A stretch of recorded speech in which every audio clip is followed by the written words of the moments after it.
Welcome to our channel, Crime Loom, the place where true crime stories come alive. Streetlights made soft yellow pools on the wet street. A stray dog crossed the road and disappeared into an alley. Inside the police station, Detective Lena Reyes sat alone at her desk. Her coffee was cold. Papers were scattered in a messy pile in front of her. She rubbed her eyes and looked at the clock. It was almost midnight. She was tired but kept writing her report. The room smelled of old paper and dust. Then the phone rang. The sharp sound made her jump. It was too late for ordinary calls. She picked it up quickly. "Detective Reyes," she said. A man's voice spoke. It was low and rough, like someone who had not slept in days. "Detective," he said slowly, "you don't know me, but you must come to 145 Mercer Street, apartment 3B, right now. If you don't, someone else will die." Lena sat up straight. "Who is this?" "What's your name?" she asked. There was no answer. She heard a faint sound, maybe breathing, maybe a soft sob. Then the line went dead. She looked at the phone in her hand, then at the clock on the wall. It showed 12 out exactly. She grabbed her coat, her badge, and her keys. Her tiredness was gone. Her heart beat hard as she hurried outside into the cold night. Mercer Street was an old part of the city.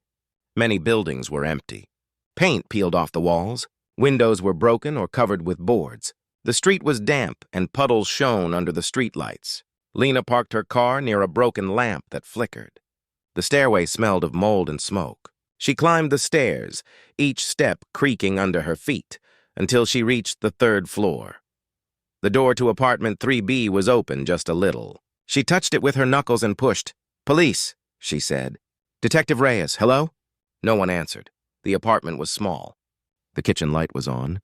A woman sat at the table. At first, Lena thought she was asleep, but then she saw the dark blood on the floor. It spread slowly like ink. The woman's head rested to one side and her eyes were closed.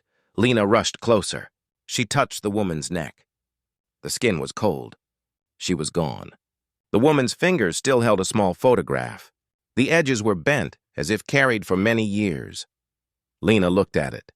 The photo showed 3 children standing at a carnival booth, 2 boys and 1 girl. Their smiles were wide, their missing teeth showing.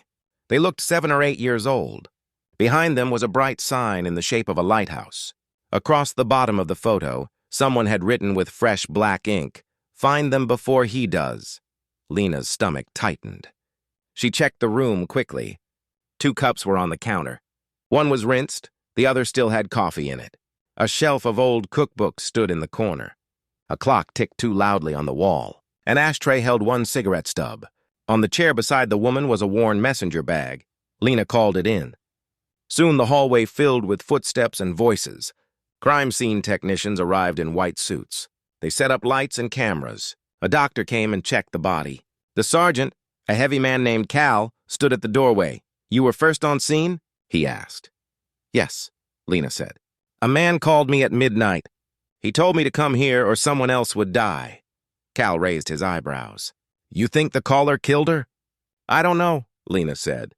"But the note on the photo sounds like a warning." Cal looked at the photo. He frowned at the black ink. "Kids," he muttered. "What's this about?" The doctor said the woman had been stabbed once in the side. A clean, deep wound. Quick and precise. No signs of a struggle. Maybe she trusted the killer. Maybe she never saw it coming. Lena opened the messenger bag. Inside were papers, a wallet, and a simple phone. The ID said her name was Marisol Vega, age 46. The phone showed 4 missed calls from an unknown number in the last hour. The wallpaper was the same 3 children in the photo, but younger, maybe 5. Lena scrolled through the phone. There were no saved contacts, no social apps, only numbers typed by hand. One number ended with 2291.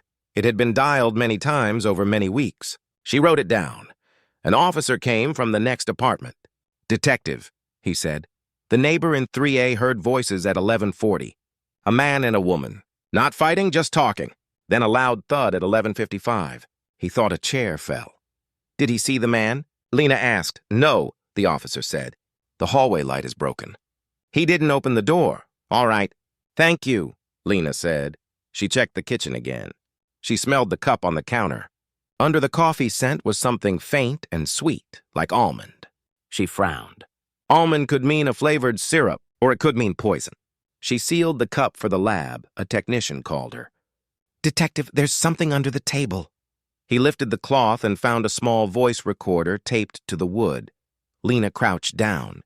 "Bag it," she said. "We'll test it." Her chest felt tight. Maybe the recorder had caught the killer's voice. Later, she opened Marisol's bag again.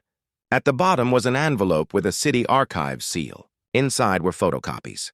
They spoke of missing money and a charity called Safe Harbor. Names of old city officials filled the pages. One name made Lena freeze. Deputy Commissioner Adrian Holt. Holt was her mentor. He had trained her when she was young. He told her once, "Always choose the truth, even if it costs you." Now his name was in Marisol's secret envelope. Cal read the papers beside her. His face darkened. "If this is real, we're in trouble," he said. "I know," Lena replied. A thin man in a green jacket stood near the stairs. He looked nervous. Lena went to him. "Did you see anyone leave?" she asked. He nodded. "Around midnight. A man in a cap. He walked fast. I didn't see his face. Anything else?" The man thought hard. He smelled like oil, like a garage, and his shoes squeaked on the floor. "Thank you," Lena said. She gave him her card. By 2 a.m., the body was gone.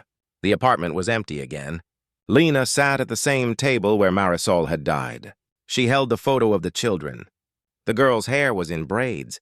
The older boy wore a cap. The younger boy held a balloon. The sign behind them read, "Safe Harbor Summer Fair." The same name was in the papers. The same lighthouse shape hung on Marisol's necklace. Lena put the photo in her pocket. She walked outside. Rain tapped on the fire escape. The city was quiet, but her thoughts were loud. In her car, she dialed the number ending in 2291. After 3 rings, a tired woman answered. "Hello? This is Detective Reyes," Lena said. "I'm looking for someone who might know Marisol Vega." Silence. Then a slow breath. "I know her," the woman said. "Who is this again?" "What happened? Where are you right now?" Lena asked. "At the clinic.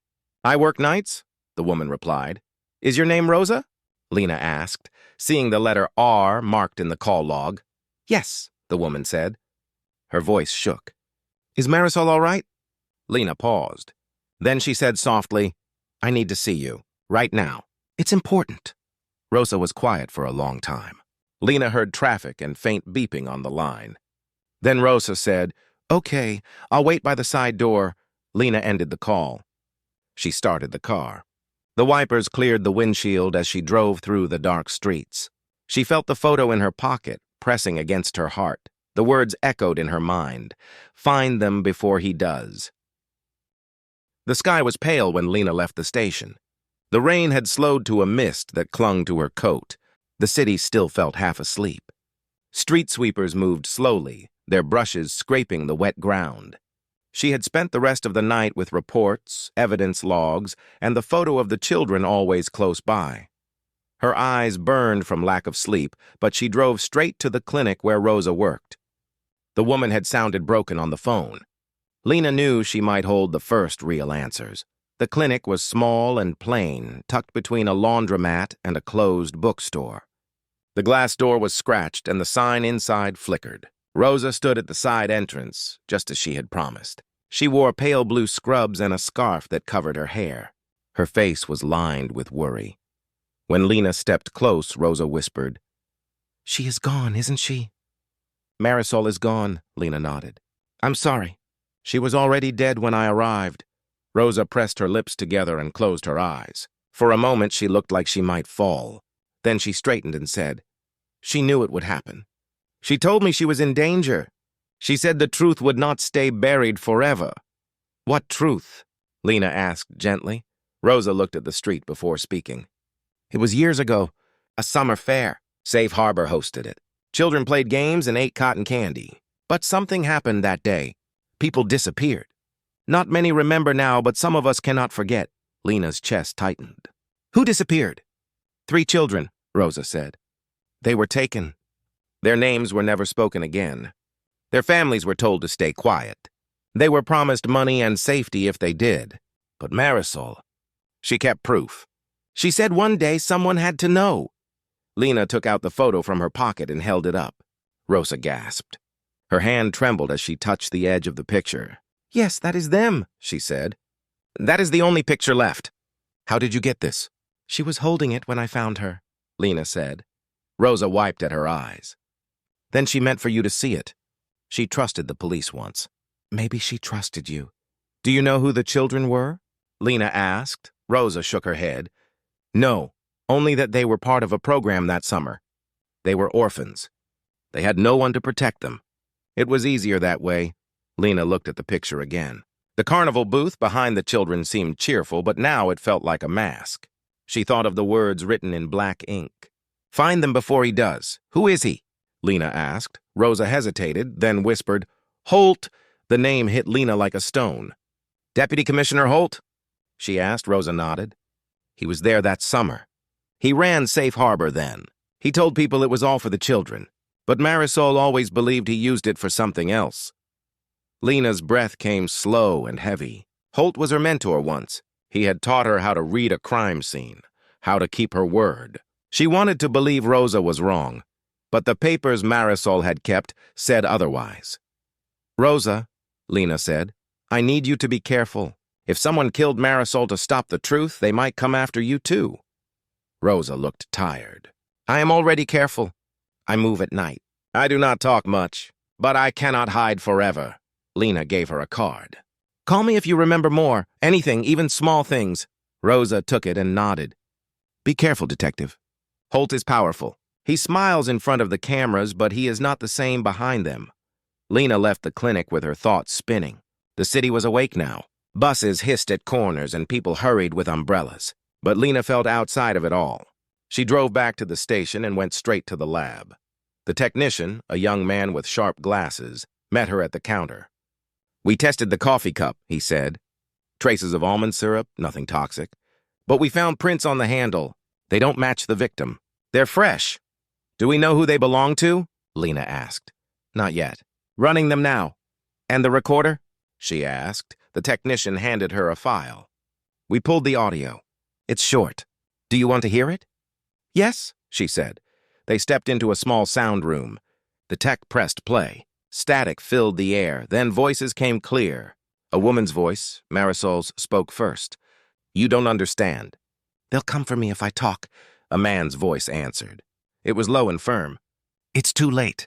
"You should not have kept those papers." There was a pause, then a soft scrape like a chair moving. Marisol gasped. "Please." The sound of a thud followed, then silence. Lena closed her eyes. She had heard enough. "Can you clean the audio?" "We'll try. The man's voice is rough, maybe altered. Could be useful if we compare it to known samples." Lena left the lab with the recording heavy in her head. The voice was strange, but it carried weight. It had sounded sure, not rushed. Someone who thought no one could touch him. Back at her desk, she pulled up Holt's file. It was full of awards, photos, and glowing reviews. He was called a man of honor, a protector of the city. But hidden behind the praise, Lena saw gaps. Projects with missing reports. Charity events with no clear end. A history that looked clean only because no one wanted to look too close. Cal came by her desk. "You're digging deep," he said. "I have to," Lena replied. Cal leaned on the desk. "You know, if we go after Holt, it could end our careers." "Maybe worse, I know," she said. "But if children were taken, if people were silenced, then we cannot stop." "Not now." Cal studied her face, then sighed. "You're stubborn, just like when you started." "Would you have it any other way?" Lena asked. He gave a small grin. "No, but watch your back. Holt is not a man who forgives." That night, Lena drove to Mercer Street again. She walked up the quiet stairs and stood in the empty apartment. The air was still heavy with the memory of what had happened. She looked at the spot where Marisol had sat, where the photo had been clutched in her hand. She spoke softly to the room as if Marisol could hear. "I will find them. I will find the truth," her phone buzzed.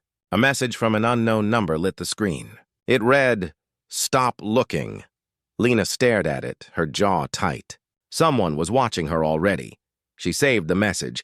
slipped the phone back into her pocket and stepped into the hall. The light above her flickered once, then went out, leaving her in the dark. Lena stood in the dark hallway. The burned-out light above her head made the air feel heavier. She took a slow breath and placed her hand on the wall until her eyes adjusted. The old wood smelled of dust and smoke. She knew someone had sent that message on purpose, at the exact time she returned to this place. It was not random. Someone was close, maybe even watching now. She walked down the stairs and stepped outside. The street was empty except for a taxi waiting at the corner. Its driver leaned on the wheel, staring into the phone's glow. Lena watched for a moment, then turned away.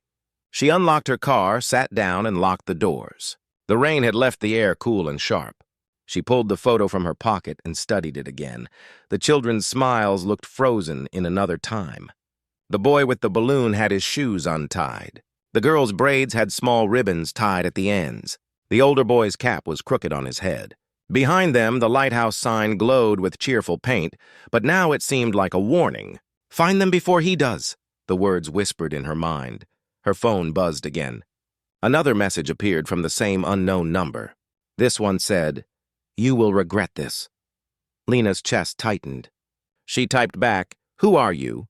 The message did not deliver. Whoever sent it had blocked replies. She drove away slowly, checking her mirror. No cars followed at first, but then she noticed headlights staying behind her at each turn. She tested it by driving in a small loop around the block. The car followed. It was dark and low, maybe a sedan. She could not see the driver. Her training told her not to lead them to her home or the station. Instead, she drove toward a busy street where early trucks moved and diners opened for breakfast. At a corner light, she turned suddenly and pulled into a gas station. The other car slowed, then kept going. Lena watched it fade into the morning traffic. She leaned back in her seat and breathed. Someone wanted her scared. Someone wanted her to stop, but she had no plan to stop. Later that morning, she met Cal at the station. He looked tired, his tie loose. "You look worse than me," he said. "I was followed," Lena replied. Cal's face darkened. "By who?" "I couldn't see. But they wanted me to know they were there. They sent me messages." "What did they say?" "Stop looking. You will regret this." Cal rubbed his chin. "That's not just a threat." "That's a promise." "We're in deep," Lena nodded. "We need to know more about Safe Harbor." "About those children." Cal sat down and pulled old files onto the desk. Dust rose when he opened them. "Most of the records are gone," he said. "But here, look." He slid a paper toward her. It was a list of names from the summer fair. Dozens of children, their ages, and their group leaders. Lena scanned the list. Many names were crossed out in pen. Some had notes beside them, adopted, moved, unknown. Then she saw 3 names without notes at all. Luis, Mateo, Isabel, no last names written. "These must be them," Lena said. "The ones in the photo," Cal nodded. "Why leave them blank?" "Because they disappeared," Lena said. "And someone wanted to erase them without saying it." Cal leaned back. If Holt was part of this, he would not have left such a mistake. "Maybe he thought no one would ever look again," Lena said. The lab called. The fingerprints on the coffee cup had returned a match. The name was Victor Arroyo, a man with a record for theft and assault. He had worked as a driver for the city years ago, during the Safe Harbor days. "Where is he now?" Lena asked. The lab tech replied, "Last known address is a garage on the west side." Lena grabbed her coat. "Let's go," she told Cal. The garage sat on a wide lot filled with broken cars and oil drums. The air smelled of fuel and rust. A dog barked from inside a chain fence. A man stepped out from a small office. He was tall and thin with a cap pulled low. His hands were black with grease. "Victor Arroyo?" Lena called. The man froze for a second. Then he turned and bolted toward the back. "Police!" Lena shouted. She and Cal ran after him. Victor leapt over a pile of tires and sprinted through the yard. Lena pushed herself harder, her feet slapping the wet ground. Cal moved slower but steady behind them. Victor reached a chain fence and tried to climb. Lena grabbed his leg and yanked him down. He hit the ground hard, grunting. She pulled her gun. "Don't move!" Victor lay still, breathing fast. His cap had fallen and his face was sharp with lines around his mouth. Cal cuffed him while Lena spoke. We know your prints were in Marisol Vega's apartment. We know you were there the night she died. Victor spat on the ground. I didn't kill her. You were there, Lena pressed. He glared at her. I only went to get the papers back. That's all. But someone else was there first. Who? Lena demanded. Victor shook his head. You don't understand. You shouldn't even ask. He'll bury you too. Who? Lena repeated. Victor shut his mouth tight. He would not say more. They brought him to the station. Hours later, under the hard lights of the interrogation room, Victor spoke again. Marisol called me. She wanted me to help her. She said she had proof about what happened to those kids, but when I got there, she was already gone. The man who killed her, he left before I came. I saw the door open. I stepped in, and then I saw her dead. I panicked. I touched the cup. That's all. Do you expect us to believe that? Cal asked. Victor leaned forward. Believe what you want. But listen, those kids, they were taken because no one cared. They had no families. They were easy. And Holt, he made sure no one would talk. Lena's heart raced. You're saying Holt was there? Victor looked her in the eye. He wasn't just there. He planned it. Silence filled the room. The words hung heavy. Lena stood slowly. If that's true, then you're already dead, Victor. Because Holt won't let you walk around with that knowledge. Victor gave a bitter smile. Then maybe we'll both be dead soon. When Lena left the room, Cal followed. Do you believe him? Cal asked. I don't know, Lena said. But everything keeps pointing to Holt. Cal exhaled. If we go after him, we'll need proof stronger than a dead woman's papers and a convict's word. I know, Lena said. But we'll find it. For Marisol. For the children. That night, Lena sat in her car outside Holt's large house. Lights glowed in the windows. His shadow moved across the curtains. He looked like a man living a clean, good life. But Lena now saw something darker. Her phone buzzed again. A new message appeared. It read, You are too close. Leave now. Lena closed her eyes. She knew there was no turning back. Lena sat in her car outside Holt's house. The night was cold and her breath fogged the glass. She watched the warm lights glowing in the windows. From far away, Holt's life looked calm and safe. A man with a family, a career, a good name. But Lena knew there was something hidden behind the walls. Something ugly. Her phone still showed the message, You are too close. Leave now. She did not reply. She put the phone away and kept watching. Holt walked past the window once, his tall frame moving steady. He carried a glass in his hand and spoke to someone unseen. Lena leaned back in her seat. She wanted to march up the walkway, knock on the door, and shout for the truth. But she could not. She had no strong proof yet. Only whispers, old papers, and a frightened man's words. That was not enough to take down someone like Holt. She drove away before anyone noticed her car. The roads were quiet, and her thoughts pressed hard in her head. Holt had been her mentor. He had taught her how to read a crime scene, how to listen to what was not said. Now she wondered if those lessons had been a mask, a way to hide what he truly was. At the station the next morning, Cal was waiting. His eyes were red from lack of sleep. We can't hold Victor much longer, he said. He'll get a lawyer. Without solid evidence, he walks. Lena dropped her coat on the chair. Did he say anything new? No, Cal said. He just keeps warning us to stop. He says Holt is untouchable. He's scared, Lena said. But fear is not proof. Cal leaned closer. Then what's our move?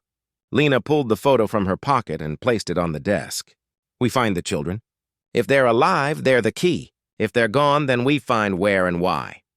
Cal looked at the smiling faces. It's been years, Lena. They could be anywhere. Or nowhere. We still have to try, Lena said. They're the reason Marisol died. They're the reason Holt wants us silent. They started with old records. Adoption papers, foster files, school lists. Most of the names were scratched out or moved.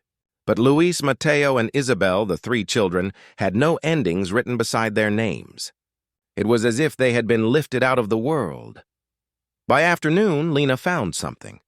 Look, she said to Cal. There was a report of 3 children taken from a group home the same summer. The report was closed with the note placed with family, but no family name was given. Just the signature of Adrian Holt. Cal whistled low. That's too neat. It's a lie, Lena said. He made them vanish on paper. That means someone else must have seen them after. We need to find that witness. Cal rubbed his neck. Where do we start? Rosa, Lena said. She knew Marisol. Maybe she knows more than she told me. They drove back to the clinic. Rosa was in the break room, her hands wrapped around a cup of tea. She looked even more tired than before. Rosa, Lena said, we need to know everything. No matter how small, Rosa's eyes flicked between them. I already told you what I remember. Please, Lena pressed. 3 children. Luis, Mateo, Isabel. Did you ever see them after the fair? Rosa bit her lip. Her hands trembled. At last she whispered, once, months later. I was at a church near the river. I saw Isabel there. She was thinner, pale, but I knew it was her. A woman I didn't know held her hand. When I looked again, they were gone. Do you know who the woman was? Cal asked. Rosa shook her head. No, but she wore a badge on her coat. A city badge. Lena felt her stomach twist. A city worker. Someone tied to Holt. Rosa leaned close. Marisol believed Holt placed the children with people loyal to him. Families who would never ask questions. She said it was part of something bigger. Money, contracts, secrets. She was scared every day. And now, Rosa's voice broke. She covered her face with her hands. Lena put a hand on her shoulder. Thank you. You've helped more than you know. They left the clinic in silence. The night air was sharp, and the city lights glowed on the wet streets. Back at the station, Lena dug deeper into city records. After hours of searching, she found something hidden in an old file. Payments to foster families from the same summer.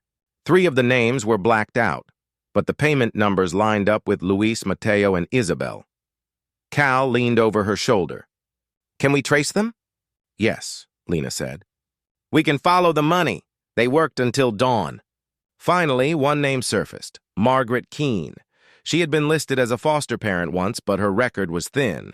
No address, no phone, only a bank account linked to payments. Who is she? Cal asked. I don't know, Lena said. But she's our next step. Before they could move further, Lena's phone buzzed. A new message appeared. Stop digging, detective. Last warning, her hands shook. They know everything we're doing, she said. Cal's jaw tightened. Then we're close. Too close. They traced the bank account. It led to a small house on the edge of the city near the river. The house was old, with peeling paint and a garden full of weeds. Curtains were drawn tight. No lights showed. They parked across the street. Do we go in? Cal asked. Not yet, Lena said. We watch. For an hour they waited. Then a light flicked on inside. A shadow moved past the curtain. A woman's figure, tall and thin. Then another shadow appeared, a smaller one. A child's. Lena's heart jumped. It can't be, she whispered. The door opened, and the woman stepped out with a young boy beside her. The boy looked about 12. His eyes were wide, his face pale. That's Mateo, Lena said softly. He's alive, Cal stared. After all these years, they watched as the woman and the boy got into an old car and drove away. Lena's hands shook on the wheel as she started the engine. We follow, she said. The car led them across the city, down dark streets and past the river. At last it stopped outside a warehouse. The woman got out, holding Mateo's hand tightly. She looked around, then led him inside. Lena parked far away and watched. What are they doing here? Cal shook his head. Nothing good. They sat in silence, the warehouse looming before them. The night air felt heavy with secrets. Lena's mind raced with the truth. The children had not vanished. They had been hidden, and now one of them stood inside a place Holt likely controlled. She gripped the steering wheel and whispered, We have to get him out. Lena and Cal sat in the dark car. The warehouse ahead of them looked quiet, but its windows were covered and its doors locked. Only one small lamp glowed above the side entrance. The woman had led Mateo inside minutes ago, and since then, nothing moved. Cal broke the silence. We need backup. Lena shook her head. If we call the station, Holt will know. He has eyes everywhere. We'll lose the boy. Cal sighed. So what's the plan? We wait until they come out, Lena said. Then we move. The minutes dragged like hours. At last, the side door opened again. The woman stepped out, But this time she was not alone. Another figure followed, a tall man in a dark coat. His face was hidden in the shadow, but his walk was confident. He placed a hand on Mateo's shoulder as if he owned him. Lena's stomach clenched. She knew that walk. She had seen it years ago at the academy. Adrian Holt, her breath caught. "It's him," she whispered. Cal swore under his breath. "He's bold enough to show up himself." Holt spoke to the woman, then pointed toward a car parked near the door. Mateo looked frightened, his shoulders stiff. Holt opened the back door and guided him inside. The woman followed. Holt got behind the wheel. "They're moving him," Lena said. She started the car. They followed at a safe distance. Holt drove steady, never too fast, never too slow. He seemed calm, like a man with nothing to hide. The streets grew emptier as they moved toward the edge of the city, where warehouses gave way to empty lots and half-built projects. Finally, Holt pulled into an old factory. The building's tall windows were cracked, and weeds grew through the cement. He parked near a side door and got out. He opened the back door, took Mateo's arm, and led him inside. Lena parked far back. She and Cal stepped out quietly. The night smelled of rust and wet stone. A faint light glowed through a broken window. "We go in," Lena said. Cal nodded. "Careful." They crept to the side door and pushed it open an inch. The hinges groaned. Inside, the air was damp and cold. They followed the sound of voices. Holt stood in the center of the floor. The woman stood near him, holding Mateo's hand tightly. A small lantern lit their faces. Holt looked older than the posters, his features hard in the dim glow. "You've done well," Holt told the woman. "You kept him safe all these years." "Now it's time." Mateo shook his head. "I don't want to be here," he said. His voice was small but steady. Holt crouched down and looked him in the eye. "You don't understand now, but one day you'll see. You're part of something important." Lena's fists clenched. She could not watch any longer. She stepped out from the shadows, gun raised. "Step away from him, Holt." Holt froze, then turned slowly. His eyes met hers, calm and sharp. "Lena Reyes," he said. "I wondered how long it would take before you showed up." Cal moved beside her, gun also raised. "It's over, Holt. Let the boy go." Holt laughed softly. "Over? Do you really think you can stop me with that badge and that gun? Do you know how many judges owe me favors? How many officers will swear they never saw me here?" "Enough lies," Lena said. "We know about Safe Harbor. We know about the missing children." Holt's smile thinned. "And what will you do with that knowledge? Where is your proof? A dead woman's papers? A photograph scribbled on? That's not enough. No one will believe you. Mateo is proof," Lena said firmly. "He's alive. He's here. He remembers." Holt's eyes flicked to the boy, then back to Lena. "He's just a scared child. No one listens to children." They didn't then. "They won't now." Lena stepped closer. "I will listen, and I will make the world listen." The woman holding Mateo looked shaken. She glanced at Holt, then at Lena. Her grip on Mateo's hand loosened. "I never wanted this," she whispered. "I just did what you told me. I kept him hidden." "Then let him go," Lena urged. The woman's lips trembled. At last, she released Mateo. He ran to Lena's side and clung to her. Lena felt his small body shaking. She placed her free hand on his shoulder. Holt's face hardened. "You're making a mistake, Lena. Do you think you can protect him?" "Do you think you can protect yourself?" "I don't care about myself," Lena said. "But I will protect him." Holt's hand twitched near his coat. Lena shouted, "Don't!" For a moment, silence filled the factory. Then Cal moved forward and cuffed Holt in one quick motion. Holt did not resist. He only smiled. A cold smile that made Lena's stomach twist. "You've just signed your own end," he said softly. They took Holt back to the station. Cal read him his rights, but Holt only smirked. He knew his power. He knew people would fight for him, but Lena also knew something now. She had Mateo, a living witness, and Rosa, and Marisol's papers. Piece by piece, the truth was building. At dawn, Lena sat with Mateo in a quiet room. The boy clutched a cup of hot chocolate. His eyes were tired but steady. "Do you remember the fair?" Lena asked softly. Mateo nodded. "We were playing games. Then men came. They told us to come with them. They said we'd get candy, but they took us to a car." Isabel cried. Luis tried to run, but they caught him. His voice shook. We never went back. Lena's throat tightened. She took his hand. You're safe now.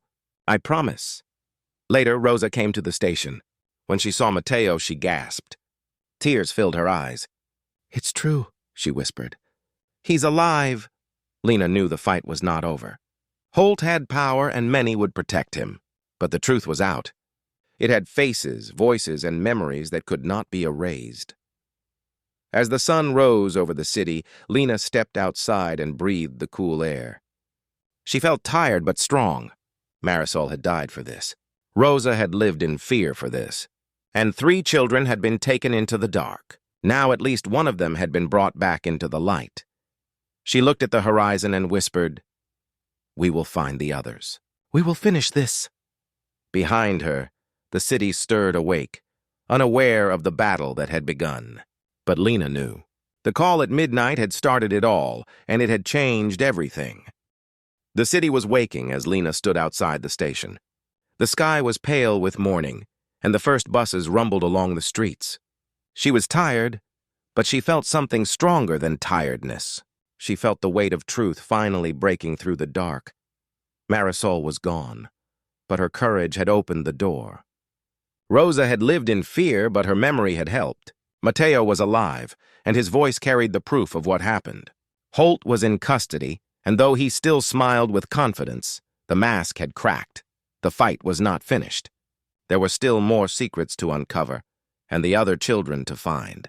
Holt's power would not fall in one night, but Lena was no longer alone. She had allies, she had evidence, and she had a promise to keep.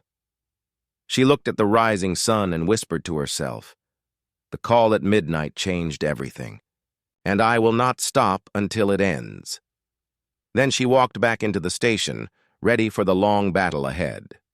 Subscribe to Crime Loom, and join us as we unravel more heists, mysteries, and untold legends.